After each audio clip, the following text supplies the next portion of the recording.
അതെ എന്റെ അച്ഛനാണ് പന്തല് പഠിക്കാൻ. എന്താണ് പണിയെടുക്കുന്നത്?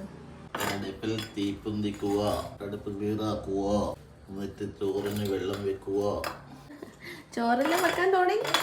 അങ്ങനെ കൃത്യം 11:30 എറണാകുളം സൗത്ത് റെയിൽവേ സ്റ്റേഷനിൽ ഞാൻ ഹാജരായിട്ടുണ്ടെങ്കിലും ട്രെയിൻ കുറച്ച് ലേറ്റ് ആയിരുന്നു. 11:45, 11:50 കഴിഞ്ഞിട്ടാണ് ട്രെയിൻ വന്നത്. ട്രെയിനിലൊക്കെ ഇപ്പോൾ ഭയങ്കര തിരക്കാണ്. ഞാൻ ബുക്ക് ചെയ്യുമ്പോൾ തന്നെ വെയിറ്റിംഗ് ലിസ്റ്റ് ആയിരുന്നു. എന്നിട്ട് എൻ്റെ സീറ്റ് RAC ആണ് ആയത്. പൂർവ്വജന്മ പുണ്യത്തിൻ്റെ ഫലമാണെന്ന് തോന്നുന്നു RACയിൽ എൻ്റെ കൂടെയുള്ള പാസഞ്ചർ വന്നില്ല. സോ ആ ഫുൾ സീറ്റ് എനിക്കുള്ളതായിരുന്നു. ഞാൻ കിടന്നുറങ്ങിയാണ് പോയത്. നിങ്ങൾക്ക് ഇഷ്ടമാണോ RACയിൽ വരാൻ? RACയിൽ വന്നിട്ടുണ്ടോ?